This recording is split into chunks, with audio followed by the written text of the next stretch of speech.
I grew up quite poor, but I mean, as a kid, you don't really realize that you're living in poverty. My mom was trying to do by any means necessary to make sure that we had what we needed. I definitely do not think I'd be going for this dream had I not seen her pick herself up so many times and keep fighting for us. I think that's why I keep fighting.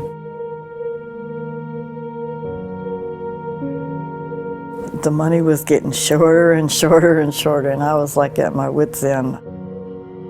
I think the worst thing for us was losing the house. Eviction, you know. I gave them each a blanket, and I said, we're leaving.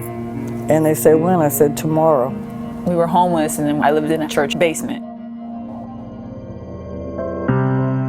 We saw my mom pulling the huge load of being the supporter for all these kids. Of course, you always got to make sure your children know you love them.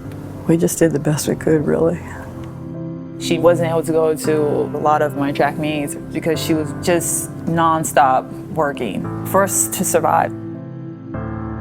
I've said this so many times before, but yeah, it's so true. She loves to run. I always wanted to use track as a way to get out of poverty. In 2004, you know, my goals were to make an Olympic team. I wasn't even in the final. She was really disappointed when it happened, but she realizes that this happened for a reason. I knew what it was like sitting at home watching the Olympics on TV. I didn't want to experience that again. So I worked incredibly hard, and 4 years later just blew the field away. Not only did I make the final, I made the team, and I was the fastest in the world. We were watching the tryouts for the Olympics, and she won. Out of all the people, there's my baby.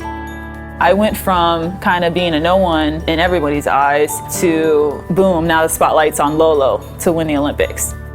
Things were lining up to where I would be the Olympic champion. You're carrying a lot of people's hopes and dreams back home. And in the race, I remember I didn't get out so well. Then another gear kicked in and I just shifted from second or third to first place. There was a point in the race I knew I was winning and I knew I was going fast. That's when the unthinkable happened.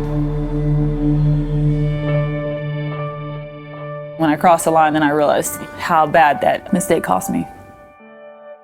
She came so close. When she fell, I wanted to go down there and just kind of hug her, but I couldn't get to her. I was crushed when I couldn't get the medal. I wanted to make my mom proud. I knew she was there, and winning that medal, I would have been like, hey Mom, this is for you. You created an Olympic champion with all your hard work. That does break a lot of people, but she doesn't give up.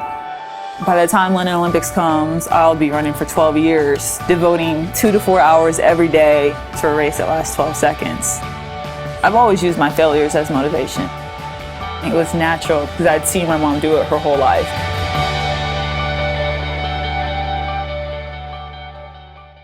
P&G, proud sponsor of moms.